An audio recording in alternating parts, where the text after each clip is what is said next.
Hello friends, welcome back to my channel. எல்லோரும் எப்படி இருக்கீங்க? நாங்கள் ரொம்ப நல்லாயிருக்கோம். நீங்கள் பார்த்துட்ருக்கிறது ராதிமா கிச்சன் குக்கிங் சேனல்.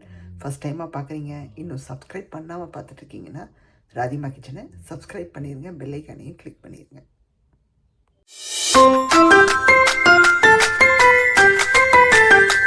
இன்றைக்கி நம்ம என்ன ரெசிபி பார்க்க போகிறோன்னா, ஃபிஷ்ஷை வச்சு சூப்பரான ஒரு கிரில்டு ஃபிஷ் பண்ண போகிறோங்க.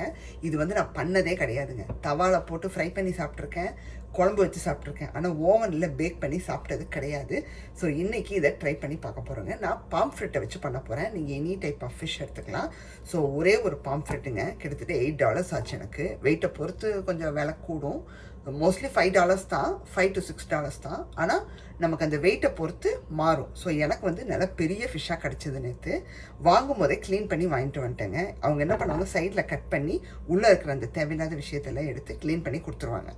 அதே கட் பண்ணி கொடுக்கணும்னு சொன்னால் கட் பண்ணியும் கொடுத்துருவாங்க. நான் கட்டெல்லாம் பண்ணலை, க்ளீன் மட்டும் பண்ணி கொடுங்கன்னு சொல்லி வாங்கிட்டு வந்துட்டேன். ஸோ மீதி வீட்டுக்கு எடுத்துகிட்டு வந்து நம்மளோட இதுக்கு மஞ்சத்தூள் போட்டு நல்லா இன்னொரு வாட்டி நல்லா வாஷ் பண்ணிவிட்டு இந்த கோடு மாதிரி போட்டு வச்சிட்டேன். ஏன்னா நம்ம மசாலா எல்லாம் உள்ளே இறங்குறதுக்கு பார்த்தீங்கன்னா உங்களுக்கு தெரியும். ஸோ 2 பக்கமும் இந்த மாதிரி போட்டு வச்சுக்கணும். மேரினேஷனுக்கு என்னெல்லாம் தேவைன்னு பார்த்தீங்கன்னா, இங்கே உள்ள ஐட்டம் எல்லாமே எடுத்து வச்சுட்டேன். நான் போடும்போது என்னென்ன அப்படின்னு சொல்கிறேன். நான் இது எல்லாத்தையுமே மிக்சியில் போட்டு அரைக்கிறோம், மேரினேட் பண்ணுறோம், பேக் பண்ணி எடுக்கிறோம், அவ்வளோதாங்க. ஸோ டக்குன்னு மேரினேஷன் முடிஞ்சிடும். And 1/2 hour resting time. அதுக்கப்புறம் பேக் பண்ணி எடுத்திங்கன்னா சூப்பராக என்ஜாய் பண்ணுறாங்க. ஸோ என்ன தேவைன்னு பார்த்தீங்கன்னா, பூண்டு, இஞ்சி, கொத்தமல்லி கொஞ்சம் தண்டோடையே எடுத்துக்கோங்க. அப்புறம் வெங்காயம் வந்து சின்ன வெங்காயம் இஸ் பெட்டர்னு சொல்லலாம். ஒரு 5 to 6 வெங்காயம் எடுத்துக்கோங்க. நான் வந்து சின்ன வெங்காயம் இல்லாதனால பெரிய வெங்காயத்தில் ஒரு 1/4 எடுத்துக்கிட்டேன். ஒரு பெரிய வெங்காயத்தில் பாதியில் 1/4 எடுத்துக்கிட்டேன். அப்புறம் பச்சை மிளகா தேவைப்படும், ஒரு 3 பச்சை மிளகா. அப்புறம் மிளகு, முழு மிளகு ஒரு 1/2 டீஸ்பூனுக்கு எடுத்து வச்சுருக்கேன். அப்புறம் மஞ்சத்தூள் ஒரு 1/2 டீஸ்பூன். அப்புறம் மிளகாத்தூள் தேவைப்படும், இதில் தனியாகவும் கலந்துருக்கு. ஸோ மொத்தமாகவே நான் வந்து 1 டீஸ்பூனுக்கு எடுத்து வச்சுருக்கேன். ஸோ இது எல்லாத்தையுமே அரைச்சிட்டு நம்ம அதில் பூச போகிறோங்க. இஞ்சி பூண்டெல்லாம் வந்து பார்த்திங்கன்னா, நீங்கள் ஃபிஷ்ஷோட சைஸு எந்த அளவுக்கு நீங்கள் எடுக்கிறீங்களோ அதை பொறுத்து நீங்கள் கூட்டி குறைச்சி ஆட் பண்ணிக்கோங்க. நான் வந்து கிட்டத்தட்ட ஒரு 4-5 பூண்டு எடுத்து 2ஆக கட் பண்ணி வச்சுருக்கேன். அப்புறம் இஞ்சி ஜஸ்ட் இந்த கடைசி இந்த விரல் சைஸுக்கு இந்த அளவுக்கு எடுத்து அதை 2ஆக கட் பண்ணி வச்சுருக்கேன். அறுப்படும் போது நமக்கு நைஸாக ஸ்மூத்தாக அறுப்பட்டு வரத்துக்காக அந்த மாதிரி பண்ணி வச்சுருக்கேன். இஞ்சி பூண்டை உள்ளே சேர்த்துடலாங்க. நம்ம பிளேட்டில் உள்ள அத்தனையும் 1 by 1 சேர்த்துற வேண்டியதுதான். இந்த இஞ்சி பூண்டோட மெஷர்மெண்ட் எல்லாம் நீங்கள் ஃபிஷ்ஷோட சைஸை பொறுத்து நீங்கள் எடுத்துக்கோங்க. அப்போ தான் உங்களுக்கு கரெக்டாக இருக்கும். அதுக்கப்புறம் மிளகு, பச்சை மிளகா நான் 3 மெம்பர் எடுத்திருக்கேன். ஏன்னா மிளகாத்தூள் பெப்பர் எல்லாம் சேர்க்கறதுனால நான் 3 எடுத்திருக்கேன். நீங்கள் வந்து கூட்டி குறைச்சி சேர்த்துக்கோங்க. அப்புறம் வெங்காயம், அதுக்கப்புறம் கொத்தமல்லி நல்லா ஒரு கைக்கு எடுத்துக்கோங்க, தண்டோடையே எடுத்துக்கோங்க, இட்ஸ் பெட்டர். அதுக்கப்புறம் மஞ்சத்தூள், அப்புறம் மிளகாத்தூள். நீங்கள் தனி மிளகாத்தூள் சேர்க்குறீங்கன்னா ஒரு 1/2 டீஸ்பூனுக்கு சேர்த்துக்கோங்க, காரம் தூக்கலாயிரும். இதில் தனியாகவும் கலந்துருக்கிறனால நான் 1 டீஸ்பூனுக்கு எடுத்துக்கிட்டேன். ஏன்னா தனியாக இருக்கிறனால காரம் கொஞ்சம் மிதமாக தான் இருக்கும்.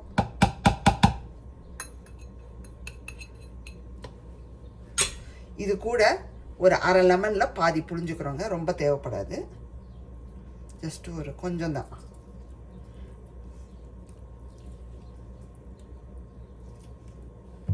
இது கூட உப்பு சேர்த்துக்கிறோம். ஸோ தேவையான அளவு உப்பு சேர்த்துக்கோங்க. நம்ம டேஸ்ட்டை பார்த்துட்டு கூட சேர்த்துக்கலாம் நாக்கில் வச்சுட்டு. இப்போ இதை அரைச்சிடலாம். கொஞ்சம் தண்ணி விட்டே அரைச்சிக்கலாங்க, ஒன்றும் பிரச்சனை இல்லை. லைட்டாக விட்டுக்கோங்க, ஏன்னா கொத்தமல்லியிலேருந்து கூட தண்ணி விடும். அதனால் சூப்பராக அறுப்பட்டு வந்துருச்சுங்க. நம்ம உள்ளே போட்ட விஷயம் டேஸ்ட்டு செக் பண்ணிக்கலாம். சூப்பராக இருக்குங்க, நினச்சே பார்க்கல. டேஸ்ட்டே அற்புதமாக இருக்குது. உப்பு காரம் எல்லாமே வந்து பர்ஃபெக்டாக இருக்குது. எதுவுமே ஆட் பண்ண வேண்டியது இல்லை. இப்போ டைரெக்டாக ஃபிஷ்ஷில் பூச வேண்டியது தான். ஸோ நல்லா வாஷ் பண்ணி எடுத்து வச்சுக்கோங்க, அதுதான் ரொம்ப முக்கியம். மஞ்சத்தூள் போட்டு இப்போ அப்படியே தூக்கி நீங்கள் போட வேண்டியது தான் மேரினேஷன். நல்லா ஒரு 1/2 மணி நேரம் கிட்ட விட்டுருங்க. சில பேர் 5 நிமிஷம் போதும், 10 நிமிஷம் போதும்னுவாங்க. அப்படி விடாதீங்க, நல்லா ஒரு 1/2 hour விட்டால் தான் நமக்கு வந்து நல்ல மசாலா வந்து இறங்கி டேஸ்ட்டை கொடுக்கும். நல்லா இப்படி உள்ள எல்லாம் வந்து இப்படி இது பண்ணி விடுங்க.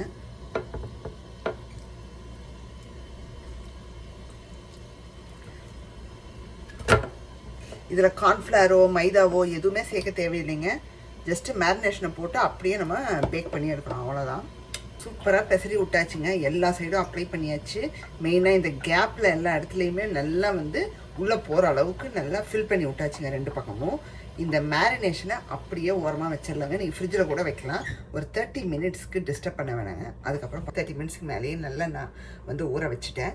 இப்போ என்ன பண்ண போகிறேன்னா, நான் ஏர் ஃப்ரையர் தான், ஃப்ரெஞ்ச் டோர் ஏர் ஃப்ரையர் தான் நான் வச்சுருக்கேன். அதில் பேக்கு, ஏர் ஃப்ரையர் எல்லாமே இருக்குது. இப்போ சீ ஃபுட்டில் ஆப்ஷன் இருந்துச்சு. ஸோ சீ ஃபுட்டில் 400 டிகிரியில் ஒரு 25 மினிட்ஸ் நான் செட் பண்ணி வச்சுருக்கேன். ஒரு சைடு 10 நிமிஷம், ஒரு சைடு 15 நிமிஷம் ஃப்ளிப் பண்ணி அப்படி பேக் பண்ணி எடுக்கலான்னு இருக்கேன். ஸோ அதுக்கு அதோட பிளேட் எடுத்து வச்சுருக்கேன். இது மேலே இப்போ ஃபாயிலை விரிச்சுக்கணும். நீங்கள் உங்கள் ஓவன் எப்படியோ அதுக்கேற்ற மாதிரி நீங்கள் பார்த்து இது பண்ணிக்கோங்க. சப்போஸ் உங்கள் ஓவன் வந்து ஃப்ரெஞ்ச் டோர் கிடையாது, வேறு டைப் ஆஃப் ஓவன்னா அதில் நீங்கள் பேக் மோடில் நீங்கள் செட் பண்ணிக்கோங்க. உங்கள் ஃபிஷ்ஷோட அந்த திக்னஸை பொறுத்து நீங்கள் டைமரை கொஞ்சம் ஜாஸ்தியோ கம்மியோ நீங்கள் கூட்டி குறைச்சி வச்சுக்கணும். ஏன்னா அதுதான் முக்கியம். ஏன்னா ஃபிஷ்ஷோட டைமை பொறுத்து தான் நம்ம அதை செட் பண்ண முடியும். ஸோ ஃபாயிலை பிளேட்டுக்கு ஈக்குவலாக நான் எடுத்துக்கிறேன். பேலன்ஸ் எப்படி ஃபோல்ட் பண்ணி விட்டுருவோம். ஸோ ரொம்ப நாள் கழித்து பண்ணுறேங்க. ஏன்னா சிக்கன் நிறையா இந்த மாதிரி கிரில் பண்ணி சாப்பிட்றது உண்டு. அதுவே ரொம்ப நாள் ஆயிடுச்சு பண்ணி. இப்போ சரி ஃபிஷ்ஷு பண்ணணும்னு தோணுச்சு, அதான். இப்போ நம்மளுடைய ஃபிஷ்ஷை தூக்கி இங்கே வச்சிடலாம். அப்படியே மசாலாவெல்லாம் வேஸ்ட் பண்ணால் அப்படியே க்ராஸாக வைக்கிறேன். ஒரு ஸ்டைலாகவும் இருக்கும், நல்ல இதாகவும் இருக்கும். நல்லா மசாலா உள்ள வரைக்கும் இருக்கிற மசாலாவை எல்லாத்தையும் போட்டுருங்க. எதையும் வேஸ்ட் பண்ண வேணாம்.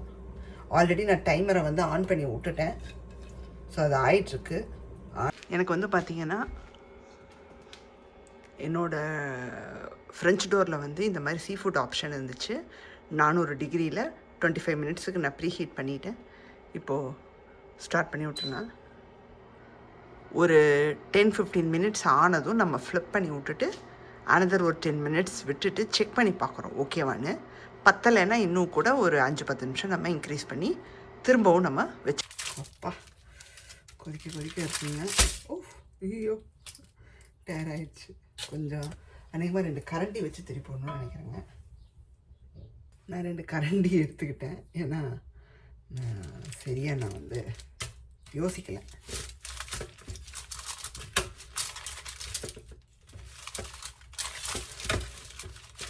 தோசை கரண்டியே உள்ளே வச்சு இன்சர்ட் பண்ணியிருக்கேங்க.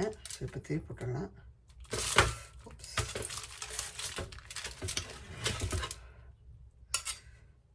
இப்போ அந்த மசாலாவை அதிலேயே பூசி விட்டுடலாங்க, கரண்டியில் பட்டது எல்லாத்தையும். ஸோ நீங்கள் வந்து கரண்டி வச்சுக்கோங்க. கேட்ச் கரண்டி செட் ஆகாது. எனக்கு அப்படியே வந்து அழகாக கட் ஆகிடுச்சு. ஸோ கட்டானதை அதே இடத்துல ப்ளேஸ் பண்ணிவிட்டு எகெயின் ஒரு 15 மினிட்ஸ் விட்டுடலாங்க. எனக்கு தெரிஞ்சு விடலான்னு தான் தோணுது. அனதர் ஒரு 15 மினிட்ஸ் தேவைப்படுதுன்னு நினைக்கிறேன். ஸோ கொஞ்சம் ஃபஸ்ட் டைம் பண்ணுறதுனால அப்படி இப்படின்னு ஆகச்சின்னு நினைக்கிறேன். இப்போ திரிப்புட்ட பிறகு கிரில் ஆகி வந்துருச்சுங்க. 30 மினிட்ஸ் ஆச்சு எனக்கு. அனதர் ஒரு 15 மினிட்ஸ் கிட்ட நான் வச்சு எடுத்தேன் ஃப்ளிப் பண்ணதுக்கப்புறம். ஸோ ஃபைனல் லுக் இப்படி தான் இருக்குது. பிளேட்டுக்கு மாற்றிட்டு டேஸ்ட் பண்ணி பார்த்துருவோம். ஸோ சூப்பராக வந்திருக்குங்க. சரி ஆயிடுச்சுங்க. பிளேட்டுக்கு மாற்றியாச்சு. மாற்றும் போதே அங்கங்கே ஸ்டிக்காக இருக்கும் பார்த்தீங்களா அந்த ட்ரேயில், அதை நான் டேஸ்ட்டு பார்த்தேங்க. சூப்பராக இருக்குது. நம்ம போட்ட மசாலா வந்து அவ்வளோ அருமையாக இருக்குங்க. ஸோ நம்ம என்னென்ன மசாலா ஆட் பண்ணோமோ அதை வந்து மிஸ் பண்ணிடாதீங்க. ஸோ வேறு லெவல் அப்படின்னு சொல்லிக்கலாம். ஸோ என்னோடய ஃபிஷ்ஷோட அந்த சைஸுக்கும் திக்னஸ்க்கும் 30 மினிட்ஸ் ஆச்சு. நீங்கள் எந்த மாதிரி ஃபிஷ் யூஸ் பண்ணுறீங்க, எவ்வளோ திக்னஸில் யூஸ் பண்ணுறீங்களோ அதுக்கேற்ற அளவு நீங்கள் டெம்பரேச்சரை கூட்டி குறைச்சி வச்சுக்கோங்க. ஸோ வெட்டவே மனசு வரல, ஏன்னா அவ்வளோ அழகாக இருக்குது பார்க்குறதுக்கு. ஸோ லெட்ஸ் இது எப்படி இருக்குன்னு சாப்பிட்டு பார்த்தரலாம். கூட வச்சுக்கலாம் ஃபோக்கோட கத்தியும். சூப்பராக கட் ஆகுது.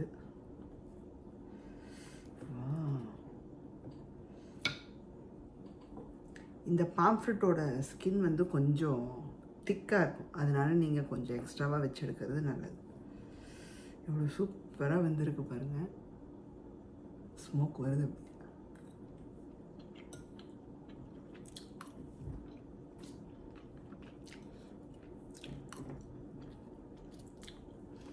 எனக்கு வந்து மேலே ரோஸ்ட் ஆயிடுச்சு, அதனால ஸ்கின் அப்படி இருக்குது.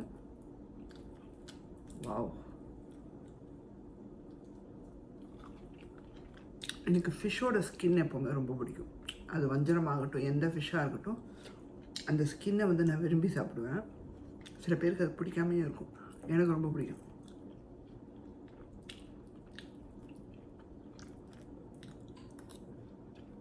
நல்லா இருக்குங்க. இது கூட நம்ம சாலட் வேறு சில ஐட்டங்களும் வச்சு எடுத்துக்கிட்டிங்கன்னா ரொம்ப சூப்பராக இருக்கும். ஸோ நீங்கள் இந்த மாதிரி ட்ரை பண்ணதில்லை அப்படின்னா கண்டிப்பாக ஒரு நாள் ட்ரை பண்ணி பாருங்கள். ட்ரை பண்ணி பார்த்துட்டு கமெண்ட்ஸும் போடுங்க. இன்றைக்கான இந்த வீடியோ உங்களுக்கு பிடிச்சிருந்தா மறக்காமல் ராதிமா கிச்சனை லைக், ஷேர் அண்ட் சப்ஸ்கிரைப் பண்ணிடுங்க. பெல் ஐக்கானையும் கிளிக் பண்ணிடுங்க. ஃப்ரெண்ட்ஸுக்கெல்லாம் ஷேர் பண்ணி விடுங்க. செஞ்சு பார்த்து கமெண்ட்ஸும் போடுங்க. உங்களுக்கு வேறு ஒரு வீடியோவில் இன்ட்ரெஸ்டிங்கான ஒரு ரெசிபியோடு சந்திக்கிறேன். Bye, see you soon.